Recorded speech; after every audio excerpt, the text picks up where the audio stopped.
Sejam bem-vindos a mais um vídeo. Hoje eu gostaria de tratar sobre Dom Duarte Leopoldo e Silva. Recentemente eu gravei um vídeo sobre a Catedral e depois lancei um vídeo de correção, justamente porque eu disse um fato errado sobre Dom Duarte. Eu descobri porque estava preparando esse vídeo. Eu acho importante tratar sobre ele porque não tem nenhum outro vídeo no YouTube assim sério falando sobre ele. Sempre que se pesquisa Dom Duarte Leopoldo, os resultados são só dos estudantes de uma escola estadual, se não me engano. Então, vamos lá. Dom Duarte nasceu em 1867, em Taubaté. Ele era filho de um imigrante português e uma brasileira. Ele fez os primeiros estudos naquela cidade num colégio chamado São João Evangelista, dirigido pelo Dr. Antônio Quirino de Souza. Ele quis inicialmente cursar Direito, que era muito comum na época. E era um dos poucos cursos que tinha aqui por São Paulo. Ele fez um curso preparatório e mudou de ideia. E acabou indo cursar farmácia no Rio de Janeiro. Ele ficou doente, o médico dele recomendou ele voltar para casa. E ele voltou. E depois disso ele manifestou uma vocação para o sacerdócio. Por causa disso ele entrou no seminário. Naquela época ficava na Luz, o seminário de São Paulo, que era também, devia ser o único, não lembro se era o único, eu sei que depois surgiram outros, aqui na região de São Paulo, cuidado pelas ordens religiosas, mas naquela época era só o Seminário Episcopal da Luz, que hoje em dia está no Ipiranga, não sei se ainda está, mas depois ele foi transferido. E foi aceito por Monsenhor João Álvares, o que é muito curioso, porque foi ele que batizou Dom Duarte, e também quem indicou ele para ser bispo de Curitiba. Então esse é o jovem Dom Duarte Leopoldo, enquanto seminarista. A carreira dele até se tornar bispo de São Paulo, eu deixei aqui mais ou menos resumida. Ele recebeu as ordens de subdiácono e diácono nos dias 12 e 14 de julho. E depois, no mesmo ano, recebeu, no mesmo ano de 1892, eu esqueci de pôr eu ia ter posto o ano na primeira data e não na segunda, mas enfim. Ele foi ordenado padre na capela do seminário. Quem ordenou ele foi o bispo de São Paulo, Dom Lino Deodato. A primeira missa ele rezou em Caçapava. Depois da ordenação, ele foi nomeado coadjutor de Jaú. E no ano seguinte, ele foi nomeado o primeiro pároco de Santa Cecília. No ano seguinte, eu digo da nomeação dele de coadjutor, que foi em 1893. Naquela época, o território da paróquia da Santa Cecília compreendia não só aquela área ali, mas ia muito adiante. Então chegava lá na Barra Funda, eu acho. Não tenho certeza da Barra Funda, mas chegava na Lapa e na Água Branca. Tanto que quem era responsável pela paróquia da Lapa, que não era paróquia, era uma capela ainda, e que ainda não, se eu não me engano, nessa altura, a igreja da Lapa era capela de Nossa Senhora da Candelária. Eu sei que teve uma época que foi Santa Cruz, e depois Nossa Senhora da Candelária, e no fim voltou para ser Nossa Senhora da Lapa. O original era Nossa Senhora da Lapa. Ele recebeu o título de Monsenhor e foi pároco até ser nomeado bispo de Curitiba por São Pio X. Ele foi sagrado bispo na capela do Colégio Pio Latino-Americano e foi sagrado pelo cardeal Merri del Val. Ele escolheu como lema Ipse firmitas et auctoritas mea. Ele é minha força e autoridade. Eu não sei se essa é a melhor tradução, né? Mas, enfim, a maioria sempre pega assim. Mas eu tenho a impressão que, tipo, talvez esse ipse possa ser nele está minha força e autoridade. Ou não, mas eu acho que não. Eu também não sou latinista, infelizmente. Ele retornou ao Brasil, tomou posse em 2 de outubro de 1904 e exerceu seu munus como bispo até São Pio X nomear ele como bispo de São Paulo, em 18 de dezembro de 1906. Ele veio em substituição de Dom José Camargo de Barros. Foi um bispo de São Paulo que morreu tragicamente num naufrágio. Se eu não me engano, foi no mar Mediterrâneo, mas eu posso estar errado. Foi no vapor sírio. Ele estava dentro do navio, morreu junto com outro bispo, se eu não me engano. Enfim, foi uma bagunça porque as pessoas se desesperaram, começaram a empurrar. Não sei se foi ele ou se foi outro bispo que foi espancado pra perder. Tipo, ele tava com um colete salva-vidas, alguém quis pegar e bateu no bispo até conseguir arrancar dele. Ele tomou posse da diocese em 14 de abril do ano seguinte. E a posse começou, eu não coloquei em detalhes aqui, mas ele foi até o cabido, apresentou o documento. E se não me engano foi arcedíaco ou arcediago? Acho que é arcediago. Enfim, avaliou E o Cabido, foi uma sessão extraordinária do Cabido, e o Cabido aceitou a nomeação dele e deu início à cerimônia solene. Então, às 5 horas da tarde, o bispo saiu da igreja de São Gonçalo, que já tinha tido uma pequena cerimônia lá. Colocaram uma almofada, ele ajoelhou, se não me engano, ele beijou um crucifixo. E saiu em procissão até a catedral. E o cabido, o clero e o corpo teológico, as associações religiosas, as irmandades e as confrarias, bastante gente, estavam esperando ele lá. Ele chegou na entrada, o arcediago, o Dr. Paulo Rodrigues, entregou o isope, né, ao bispo. E o bispo se aspergiu, e aspergiu o clero e os fiéis. Depois ele foi incensado e entoou o Te Deum. O bispo foi até a Capela Mori e aguardou até o fim do Te Deum. E foi depois pro trono dele, né? Que estava coberto de um... Não estava coberto, na verdade. Ele estava com o chapéu de Dom José. Naquela época tinha... eu não sei exatamente se é isso, né? Porque não tem foto de nada. E é muito triste, inclusive. É uma pena que não tinha muita foto nos jornais nessa época. Foi um pouquinho depois que começou a ter. E aí as fotos eram horríveis, mas dava pra ver alguma coisa. O que eu entendi aqui foi que... É que eu li um relato da época mesmo. Tá no jornal. O chapéu de Dom José, e eu suponho que seja aquele chapéu mais bonito assim de bispo, tudo, estava colocado na sé da cátedra do bispo como símbolo de luto. Foi retirado e forraram de branco e Dom Duarte sentou. A tribuna foi ocupada pelo arcediago e que pronunciou um sermão, saudou o novo bispo e usou de base o evangelho do dia anterior, que era do Domingo do Bom Pastor. O coro entoou a antífona Petrus et Paulus e o bispo deu a primeira bênção, enquanto o bispo de São Paulo. O arcediago leu a fórmula e quem estava assistindo ganhou uma indulgência de 50 dias. O cabido e o clero fez as suas homenagens para o bispo, que estava sentado na cátedra, e depois ele tirou os paramentos, deu o anel episcopal dele para os fiéis beijarem, e foi para a casa dele, que eu não sei se já tinha sido arrumada, mas se já tinha sido, era um palácio que ficava na São Luís. Eu acho que ainda não tinha sido e que talvez ainda fosse lá no Solar da Baronesa, mas eu não tenho certeza. Então essa é uma foto de quando ele mais novo e uma homenagem da revista Ave Maria quando ele foi próximo de tomar posse. Eu não consegui precisar a data porque tá em latim. Tipo, a data que tá no registro da revista, tem um arquivo lá, tá tudo meio errado as datas lá, então não quis usar de referência a data que tava no nome do arquivo. E ali tá escrito, tipo, ano nono, São Paulo, 7 idos de abril. E os idos, eles, tipo, acho que é a primeira quinzena, enfim. Ele tomou posse dia 14. Ele seguiu com o projeto do antecessor dele, que queria diminuir a extensão da diocese porque era muito difícil de administrar. Algumas fontes eu vi falando que só cobriu o estado de São Paulo, então eu tomei a posição mais conservadora e só falei estado de São Paulo, mas eu tenho quase certeza que o norte do Paraná também estava na jurisdição de São Paulo. Curitiba já era diocese, mas Curitiba já é no centro-sul do Paraná. O norte do Paraná eu acho que ainda estava com São Paulo. Ele foi até Roma, expôs o projeto ao Santo Padre e, enfim, depois de tudo ser bem arrumado, ele foi feito arcebispo e voltou para o Brasil já como arcebispo, pelo que eu vi, porque eu vi jornais referenciando ele como arcebispo antes da data da bula.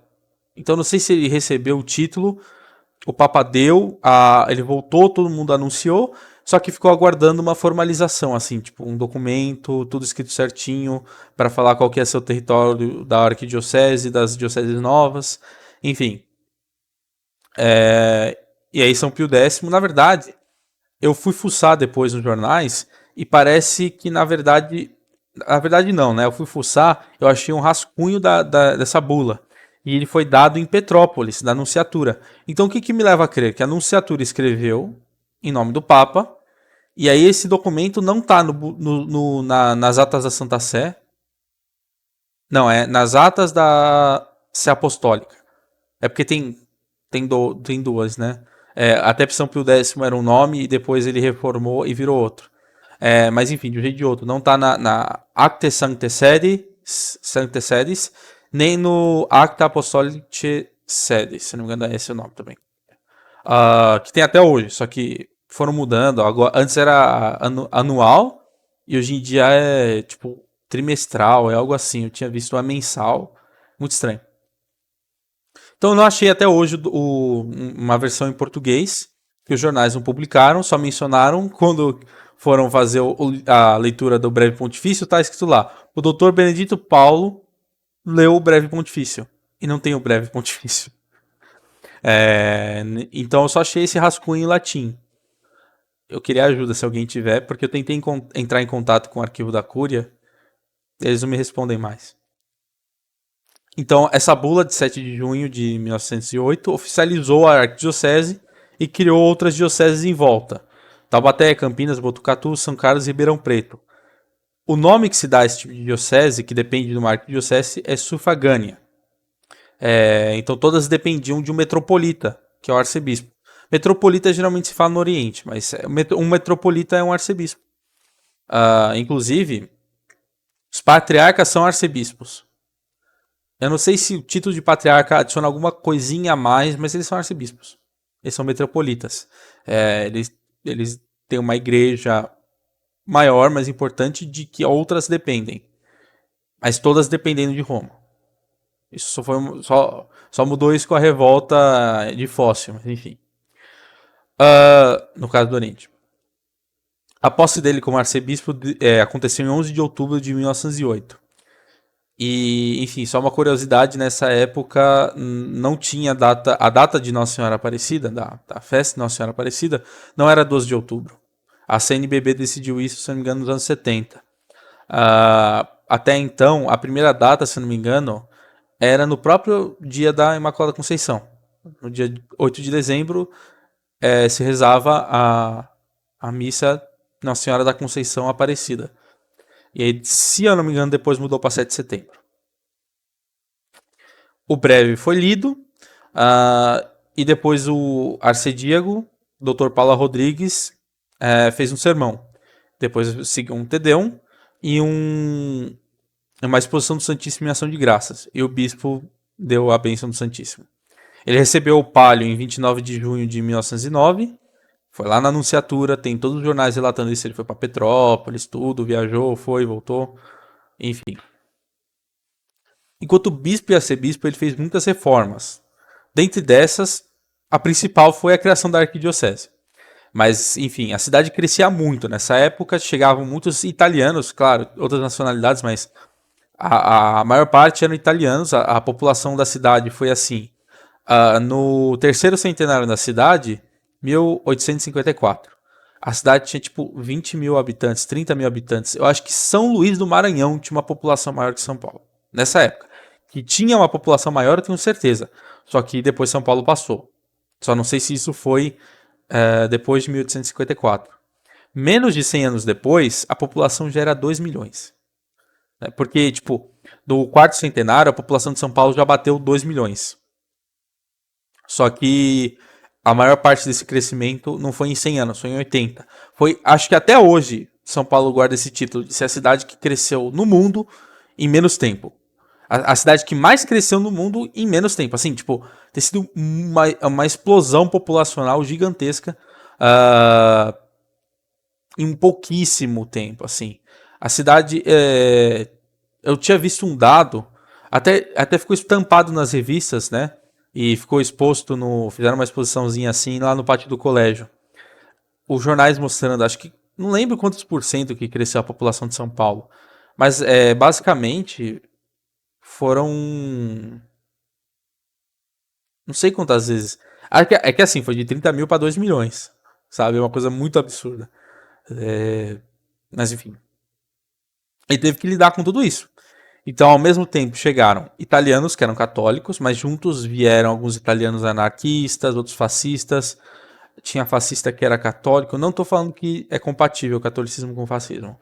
Mas que tinham pessoas meio ignorantes que eram os dois ao mesmo tempo. Tinham. Não, isso é uma coisa já subjetiva, mas enfim. E também tinha uns anarco-sindicalistas, anarquistas, tudo que veio junto.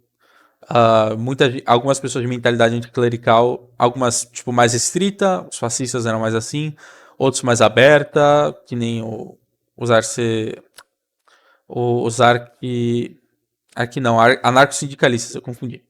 Ah, e também outros tipos de imigrantes, né? Tinham portugueses, espanhóis, dois católicos. Também alguns vinham anticlericais, socialistas, mas não eram todos. Libaneses, que a maioria era maronita. Sírios, aí chegaram melquitas e ortodoxos, entre muitos outros povos. Foi uma migração muito grande. Os principais foram os italianos, mas não somente. Só que os italianos foram os que mais mudaram a arquitetura da cidade, inclusive, porque os italianos eles não chegaram só como uma mão de obra pura e simples. Eles eram mão de obra especializada e gente formada em universidade também. Então tinham muitos artesãos, na verdade. Artesãos, arquitetos, engenheiros, gente formada na universidade, em escolas de arte, que chegavam aqui já com o tijolo de alvenaria, tudo certinho, o barroco italiano, e entre outras coisas, né? Eu vou citar um exemplo engraçado aqui. Não estou falando que eu concordo com tudo que ele falava, mas acho que todo mundo que vê esse canal provavelmente conhece o professor Orlando Fedeli. O pai dele era artesão e ele chegou de Gênova e ele sabia esculpir. Então, esculpia em madeira, um monte de coisa. Só um exemplo, falando assim. Os italianos chegavam aqui e tinham uma mão de obra especializada. Não era só alguém para trabalhar colhendo café, embora muitos dos que tivessem experiência fizeram isso inicialmente. Então, é o que eu disse, o estilo arquitetônico mudou, chegou a alvenaria e o concreto armado, a cidade colonial começou a sumir porque começaram a construir muitos prédios, nem necessariamente precisam ser prédios, mas só casarões mesmo em outro estilo, estilos ecléticos, barroco italiano, ou, ou outros estilos assim, não consigo me vir aqui na cabeça um específico agora, além desse que eu falei, mas foram vários e, enfim, era muito ecletismo também, né? Então, mistura de estilos diferentes. Tinha neoclássico, tinha neobarroco, mas não neobarroco brasileiro. Teve depois um período que teve um neobarroco brasileiro, com poucas igrejas, né? A igreja de Nossa Senhora do Brasil, por exemplo. Enfim, ela tem uns traços meio estranhos. Talvez você pode considerar que não sejam coloniais, porque quem fez foi um modernista, se não me engano. E a cidade virou uma metrópole do café.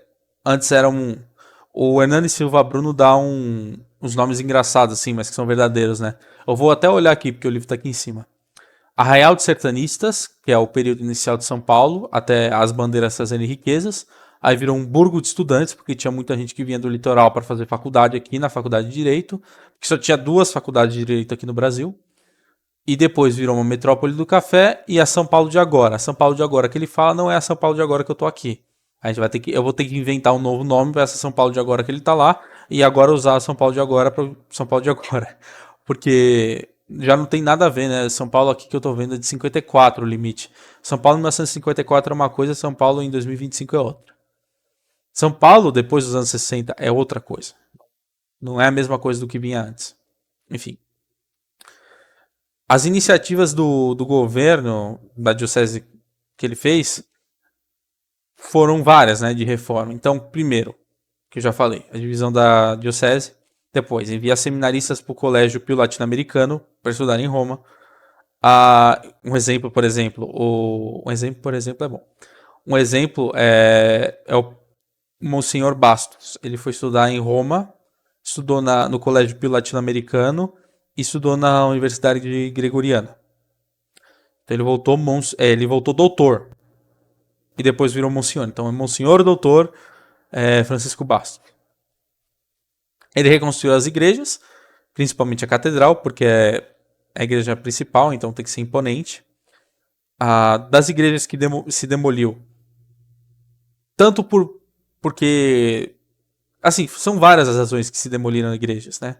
Algumas é porque a maioria, na verdade, é porque o Estado queria se livrar de uma construção colonial e queria o terreno. tanto para alargar a rua quanto para fazer outra coisa. Então, por exemplo, o convento do Carmo, hoje em dia todo mundo conhece a Ordem Terceira do Carmo, mas ali do lado tinha outra igreja e um convento. Vê se ainda existe. O Estado desapropriou porque queria fazer o palácio do governo lá. Desapropriaram, demoliram tudo e o terreno ficou baldio por uns 20 anos porque aí chegou a crise de 29. E no fim, virou. O Adhemar de Barros foi lá e construiu um prédio para o Ministério da Fazenda, se não me engano. E das igrejas que ele demoliu não, né? Que acabaram se demolindo, ele acabou permitindo porque não tinha o que fazer. Ele. Ou as que. Enfim, ele não conseguiu impedir a demolição ou precisar demolir. Ele recolheu os objetos sacros. Então, muitas imagens, livros de tombo. Esses tempos eu estava lendo uma tese, até coloquei aqui como fonte. Foi uma mulher, agora não lembro o nome, que se chamava Luciana. A Luciana escreveu uma tese, ela fez um trabalho bom até. Eu tendo a não gostar dos acadêmicos modernos, mas essa tese que ela fez está bem arrumadinha. Ela não foca em falar asneira, que nem muito acadêmico faz. Ela simplesmente dá os fatos e os fatos, ponto. E tá bem, tipo, estruturadinho, bem arrumadinho. Não tem. Eu não li inteira também, então não posso falar que tá 100% certa, mas até onde eu vi, é uma coisa. Não é que nem algumas outras teses que. Enfim, ou textos mesmo, não necessariamente teses. Eu já vi acadêmico falar que o Concílio Vaticano I influenciou, tipo, meio que reformou o calendário e apagou devoções populares. O Concílio Vaticano I fez reforma na liturgia onde, gente? Mexeu na liturgia no calendário onde? Mexeu em agiologia, sei lá, quem cuida disso é a Congregação para o Culto Divino. Não sei se era esse o nome na época, mas enfim. E ela fala bastante, né? Cita muitas coisas, até do próprio arcebispo. E a tese em si é sobre o arquivo da Cúria. E Dom Duarte foi elogiado pelo cardeal Gasquet, pela organização do arquivo. Ele elogiou o arquivo, falou que era o melhor que ele já tinha visto. Muitas outras coisas, né? Muitas outras pessoas passaram, elogiaram. Era muito bem organizado mesmo o arquivo. O começo de tudo foi com ele pedindo para as paróquias fazerem uma cópia dos livros de tombo, para mandar uma para o arquivo, para a cúria ter guardada. Enfim, foi muito bom isso aí, ele conservou. Não, porque né, o que eu tô falando junto parece que não tem tanta relação, porque hoje em dia não tem isso, né? Tipo, você pensa, olha, mas o arquivo da Cúria fica lá no Ipiranga e o Museu de Arte Sacra tá lá na Luz. É porque já teve uma época que os dois ficavam juntos, que era o Museu da Cúria, que ficava no prédio da Cúria, que era ali na Rua de Santa Teresa. Ali, mais ou menos onde hoje é perto da Praça Clóvis, Bevilacqua, que demoliram tudo para fazer o metrô. Demoliram o prédio da Cúria para fazer o metrô. É uma tristeza, né? Mas, enfim. Então, ele reformou o cabido, criou novos estatutos, organizou o arquivo arquidiocesano, construiu o prédio da Cúria e criou o Museu da Cúria junto com o arquivo. Então, tipo, os dois eram carne, unha e carne, carne e unha, enfim. Incentivou a formação de associações religiosas, convidou ordens religiosas para vir para São Paulo e muitas outras coisas. Por isso que, na minha opinião, Dom Duarte Leopoldo foi o melhor bispo de São Paulo, de todos os tempos, considerando os bispos e os arcebispos. Os arcebispos, não tem dúvida, né? Porque eles que me perdoem, mas são todos muito ruins. Ruins, assim, não significa que eu vou ficar falando mal deles aqui, eu rezo por eles, eu rezo pelo meu arcebispo, Dom Odilo Schrecher, mas Dom Duarte Leopoldo é Dom Duarte Leopoldo, não tem como superar. Enfim, o nível foi caindo assim, né? O sucessor de Dom Duarte foi um bispo liberal. O sucessor do sucessor de Dom Duarte foi um bispo mais liberal ainda. E o sucessor do sucessor dele, eu não sei direito, porque ele não ficou muito tempo. E o sucessor do sucessor do sucessor do sucessor dele, acho que eu falei certo, foi o Cardeal Arnes. que fazia basicamente propaganda do PT. Vê se pode uma coisa dessa, né? Enfim. Ah, então, a competição não está muito difícil também, mas Dom Duarte, na minha opinião, conseguiu ser o melhor bispo até em relação aos que vieram antes dele. Todos os que vieram antes. Todos os bispos de São Paulo. Porque, simplesmente, bom, ele teve que encontrar, né? Uma coisa que eu não, acabei não pondo aqui muito, mas ele teve que encontrar uma diocese em processo de reforma normal. Não estou falando só de reforma de você reavivar as ordens religiosas, ordens terceiras, associações religiosas. Era uma diocese que tinha sofrido muita influência liberal, muita influência maçônica e muita influência de um catolicismo morno que tinha aqui, infelizmente, no Brasil colonial, na decadência tanto do Reino de Portugal quanto do Império do Brasil. O clero aqui estava muito ruim. Mas, claro, já estava num processo de reforma. Quando Dom Duarte Leopoldo entrou no seminário, o seminário já tinha sido dado para os capuchinhos da França, que inclusive veio junto Dom Vital, para vocês verem que não eram capuchinhos ruins, já há um bom tempo. Dom Vital não era nem bispo, era frade só, padre. Então, ele teve que lidar com uma diocese não só num momento pós esse que eu estou falando, que também não tinha sido terminado todas as reformas. Ele que foi o homem que, com punho firme, fez tudo isso. Terminou com tudo isso. Terminou de arrumar tudo que precisava arrumar. Mas ele também teve que lidar com o que veio depois, que foi o catolicismo liberal na República, ou também o ateísmo, porque tinha também muita coisa revolucionária aqui depois da implantação da República, do golpe da República. Então ele teve que lidar com resquícios do período. Então, por exemplo, é para isso que serve, por exemplo, uma reforma do Cabido, dos estatutos dele. Muita gente vê. Eu não acho que Dom Duarte quisesse apagar a memória colonial do Brasil, né? Mas muita gente vê, talvez, uma demolição das igrejas coloniais como um afastamento disso também, mas eu acho que isso é bobagem. Embora que simbolicamente para muita gente soa como isso, né? Mas, enfim, você vê que Dom Duarte ele quis impor um catolicismo vivo. Catolicismo militante mesmo. Catolicismo que não é morno, não é esse catolicismo que tinha, infelizmente, por causa do Pombal aqui no Brasil e também em outros lugares, mas enfim, a gente está falando do caso do Brasil, mas em Portugal teve isso, na França teve isso, na Itália teve isso, você teve o Choiseul, o Tanucci, teve o da Espanha também que eu esqueci, mas enfim. Dom Duarte teve que lidar tanto com os resquícios dessa época quanto os da República Positivista. E ele lidou muito bem. Tudo era muito incisivo. Ele forçou o Estado republicano, positivista, maçônico, a pelo menos respeitar ele. Então, o Estado tinha muito respeito por ele. Claro que era um respeito errado, pelo motivo errado. Não porque ele era o nosso pontífice. Não porque ele era nosso bispo. Não porque a gente deve respeito a ele, porque ele é o bispo que recebeu o papel de pastorear as almas no nosso território, aqui de São Paulo. Mas também porque. Mas eles respeitavam porque era uma figura que a maioria da população respeitava por serem católicos, né? A maioria da população era católica, e porque era um homem culto.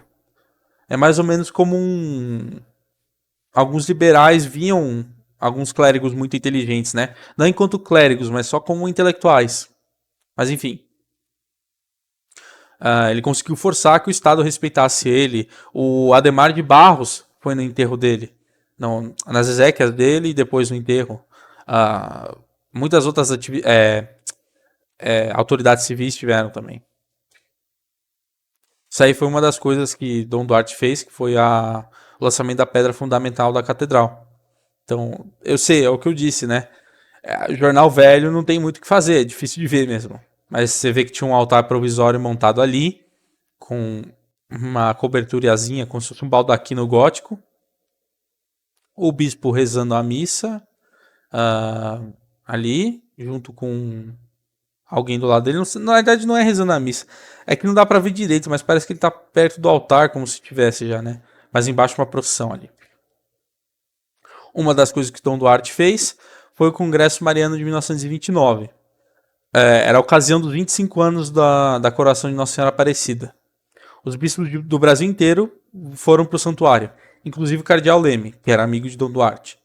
E durante esse congresso, eles solicitaram ao Papa que proclamasse Nossa Senhora Aparecida como padroeira do Brasil. Eles conseguiram, e no ano seguinte, Pio XI deu esse título para Nossa Senhora Aparecida. Enfim, eu coloquei separado aqui. É um texto curto, porque também eu não tive acesso a muitas fontes. E o objetivo desse vídeo é ser um pouco mais curto. Eu sei que provavelmente vai dar uma hora. Mas é mais uma coisa básica. Não uma biografia completa dele, né? Enfim, eu acho que só a proclamação de Nossa Senhora Aparecida como padroeira já merecia um vídeo de 2 horas sobre. Mas enfim. Ah, em maio de 1931, a imagem de Nossa Senhora Aparecida, que estava sob os nossos cuidados, eu digo, da Diocese de São Paulo. Por quê? Porque Dom Duarte, apesar de ter criado a Diocese, ele não criou, né? Mas eu tô falando assim, apesar de ter sido criada uma Diocese de Taubaté, e o Taubaté teoricamente tivesse que ficar com a Aparecida, a Aparecida ficou como um enclave da Arquidiocese de São Paulo. Então a Arquidiocese de São Paulo estava aqui, era cercada por várias outras dioceses, e lá no cantinho tinha Aparecida como território da arquidiocese. Porque Dom Duarte não ia deixar que Nossa Senhora Aparecida, o santuário não ficasse nas mãos da arquidiocese, porque ele era muito devoto de Nossa Senhora Aparecida. Ele não saiu do lado nessa cerimônia. Ela saiu, né, daqui de São Paulo e foi até o Rio de trem. E foi levada por responsabilidade dele, ele não saia de perto. E, enfim, eu vou até comentar mais coisas sobre isso depois dele ser muito devoto de Nossa Senhora Aparecida. Ele se embarcou na estação Dom Pedro II e a imagem foi levada para a igreja de São Francisco de Paula, onde se rezou uma missa campal. Então tá aí, Nossa Senhora sendo carregada durante as festividades. Ele é o bispo que está ali na direita. E ele segurando aí, que também é a capa do vídeo, do lado do cardeal Leme, a imagem de Nossa Senhora Aparecida. Ele não queria sair do lado dela, de jeito nenhum. Você vê que ele tem até cara de bravo, né? E falando da cara de bravo dele, eu queria falar um pouquinho mais da vida pessoal dele, que ele não deixava transpassar muito. Ele era um homem muito reservado, mas ao mesmo tempo, óbvio, ele era uma pessoa, né? Então ele tinha uma vida privada, de certa forma, com personalidade e tudo. Não que como arcebispo ele não tivesse personalidade, mas ele não dava muita intimidade. Então, o próprio Afonso de Tonei reclamou, entre aspas, mas não era reclamando, era comentando, tipo, que ele tinha muito respeito, que ele nunca teve intimidade, mas sempre via uma figura de autoridade no arcebispo. E é isso que eu estou falando. O próprio Afonso de Tonei, até no meu ver aqui, ele é meio liberal, meio católico liberal. E mesmo assim, ele respeitava muito o arcebispo. Mas talvez não tanto quanto a autoridade, mas mais como intelectual. Porque, como eu coloquei aqui, Dom Duarte chegou a ser membro. Eu vi alguns lugares falando que ele não foi presidente, que ele foi outro cargo, mas eu acho que era presidente mesmo.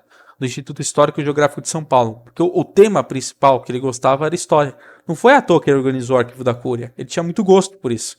Ele até escreveu sobre história do São Paulo, assim, tipo. Ele escreveu um livro, eu não sei se ele escreveu mais sobre isso. Mas tem um, pelo menos, que é o Clero à Independência, só falando sobre esse tema. Como que o clero paulista se aliou à independência. O bispo era favorável, o bispo de São Paulo era favorável à independência. Ele tinha uma saúde frágil, né? Desde a juventude, que nem eu falei. Ele desistiu de estudar a farmácia por causa da saúde. E ele era um homem firme e colérico, mas era controlado. Era virtuoso. Uma coisa que eu descobri lendo a tese de mestrado. Não é de mestrado, era pós-graduação, se não me engano. Em museologia. Que eu falei, né? Da Luciana. menciona que, tipo, ela pega muitas citações e uma delas mostra relatos que acho que o último secretário de Dom Duarte, Leopoldo, ouvia ele se flagelando quando que ele escutava, ele ia para uma sala lá e só escutava o barulho do flagelo. Então, enfim, ele era um homem virtuoso. Não estou falando que ele era santo necessariamente de ser a ponto de ser canonizado, mas que era um homem virtuoso era. Mas claro, ele ainda era colérico, ele tinha um comportamento um pouco mais bravo. E aí eu peguei um exemplo aqui, né? O Monsenhor Francisco Bastos, que eu citei antes, ele virou amigo de Dom Duarte Leopoldo e chegou a ser o secretário dele, né? E é engraçado. Ele escreveu uma autobiografia e uma das coisas que ele relata era o próprio Dom Duarte. Então, teve um dia, Dom Duarte, ele viu que estava triste, assim, ele não queria falar, estava meio, assim, meio triste. E aí ele acabou convencendo Dom Duarte a sair para dar uma volta.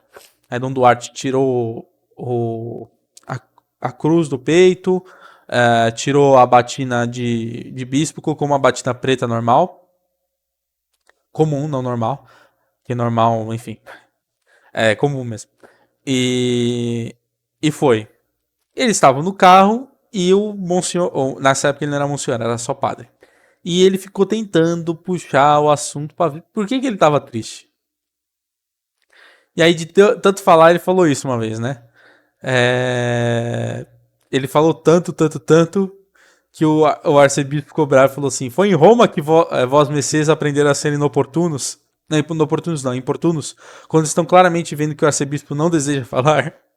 Aí ele continuou insistindo, né? Passou pela igreja do Largo do Pinheiros, que hoje em dia já foi reconstruída, mas era uma igreja baixinha, barroca, assim. E aí ele falou assim: como é velha e pequena essa igreja, o vigário bem que poderia pô-la abaixo e construir outra maior e moderna. Dom Duarte finalmente quebra o seu mutismo.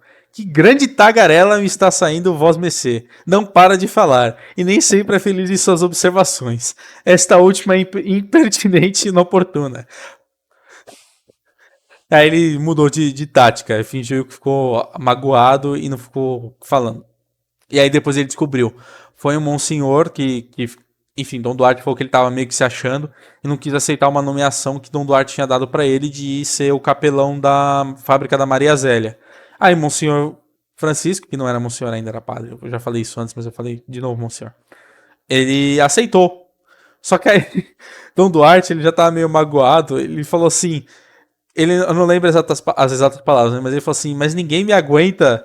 Eu devo ser muito ruim mesmo pra ninguém querer ser meu secretário, porque ele tinha acabado de virar secretário do arcebispo e já tava pedindo pra sair pra virar, mas foi de boa vontade, na verdade, né? Não foi porque ele queria se livrar do arcebispo. Era só porque ele queria exercer a função, já que ele viu que o arcebispo ficou magoado, que ninguém quis. E ele exerceu muito bem. Um dia eu posso gravar um vídeo só sobre o Monsenhor Basto. É uma figura interessante também. Não é uma pessoa tão conhecida assim, mas é um exemplo assim de padre bem formado depois do concílio, que teve problema de consciência, não conseguiu rejeitar o concílio, mas queria rejeitar, porque dá pra ver no jeito que ele escreve que ele pesa muito pra ele as coisas do concílio, assim, ele não gostou muito. Tem outro caso, né? Ainda eu vou comentar já aqui, já que eu tô falando dele. Na fábrica da Maria Zélia, ele notou uma vez, os funcionários não gostavam muito dele quando ele chegou. E aí ele acabou virando amigo deles jogando bola. Eles organizavam um joguinho de bola e ele entrava no meio lá e acabou virando amigo dos operários assim. Aí um certo dia ele conta, né, que veio um homem alto assim, loiro, se eu não me engano ele fala que era loiro, que tinha meio. Tipo, ele dá uma descrição que parece um alemão, mas pode ser um eslavo também, né? E aí chega nele com um sotaque forte e começa a falar umas coisas meio marxistas. Eu não lembro exatamente o que ele falou pra ele perceber, né? Pro padre perceber, mas ele falou alguma coisa.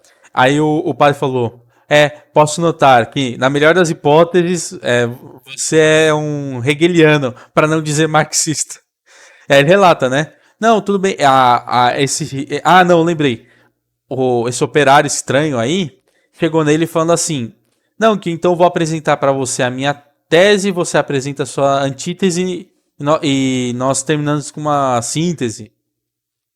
Aí o padre respondeu isso. Eles ficavam debatendo. Aí depois de meses, o operário esquisito aí viu que o padre não ia ceder. E aí ele falou assim: Bom, você não muda mesmo, é muito firme. Realmente o catolicismo e o socialismo são irredutíveis, né? Eles não podem se misturar. Ah, se um dia o seu país virar socialista, me avise que eu posso te ajudar. Ele falou assim, no bom, tipo, no bom sentido não, mas tipo, de dar um cargo, alguma coisa, algum privilégio. Aí o padre respondeu: se um dia o meu país se tornar socialista, espero contar com sua ajuda para escolher o melhor pelotão de fuzilamento para me matar. Foi muito bom, esse padre era muito bom, por isso que eu até deu vontade de gravar um vídeo sobre ele. Tem outros casos que ele conta sobre Dom Duarte. Eu vou falar um desses porque acho que é oportuno, só para mostrar um pouco mais o temperamento do bispo. Ele comenta duas coisas. Quando ele estava em Roma, eles festejaram uma vez, se não me engano, a independência, né? Então ele juntou com seminaristas brasileiros e aí eles ficavam tocando violão. E aí ele falou assim: Nossa, esse Dom Duarte descobre que a gente estava tocando violão. Porque Dom Duarte falou que, se eu não me engano, que o violão era um instrumento canalha e canalizante. Mas tem um bom motivo para ele ter falado isso. Naquela época o violão era instrumento de gente boêmia. Não tinha tido a escola do Tárrega, por exemplo. Ou era recente, assim, então não tinha criado o violão clássico. Então meio que o violão era instrumento de cafajeste, de canalha, de pilantra, de boêmio, gente bêbada. Não, e aí ficou com essa má imagem. Por isso que ele não gostava. E outra que é Dom Duarte, se não me engano, ele mandou uma carta falando assim: ai de vocês chegarem aqui não querendo me obedecer. Ou não sei se foi carta ou se foi ele falando, porque tinha gente que tinha chegado de Roma e tava seguindo uma. O que o autor escreve, não tô falando que é isso mesmo, que é certo falar isso.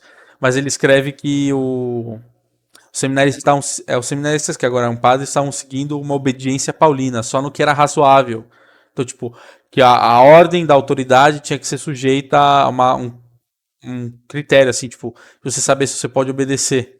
Mas, enfim, aí falou, ai de vocês vierem comigo com esse papo que eu faço ele não falou picadinho, né? Mas acho que ele falou algo assim, tipo, eu esmigalho vocês. Era um homem bravo, mas era um homem bom.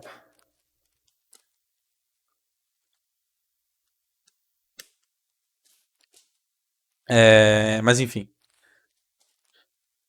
E aí, eu sei que é pular um pouco, né? Mas como esse vídeo é curto, chegou a morte dele. Essa é uma citação de um documento que o Instituto Histórico e Geográfico de São Paulo fez em memória, acho que do nascimento dele. Tinha dado, acho que 150 anos do nascimento dele.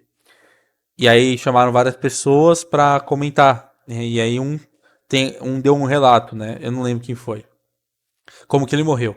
Durante a noite teve um ataque cardíaco e sentiu que estava morrendo. Mas não queria ser socorrido enquanto estava de pijama. Somente tocou a sineta para pedir ajuda depois de se ter, com grande esforço, levantado e vestido completamente, com traje de arcebispo. Foi com toda a solenidade que pediu socorro e pouco depois morreu. E foi assim que ele morreu, em 13 de novembro de 1938. Os jornais anunciaram no dia 15, então acho que só falaram nessa data. E as exéquias foram celebradas na Catedral Provisória, que naquela altura era a Basílica do Santíssimo Sacramento, a Igreja de Santa Efigênia. A maioria das pessoas chama assim, mas assim, Pio XII deu o título de Basílica, ficou como Basílica do Santíssimo Sacramento, e o oráculo da igreja é Nossa Senhora da Conceição.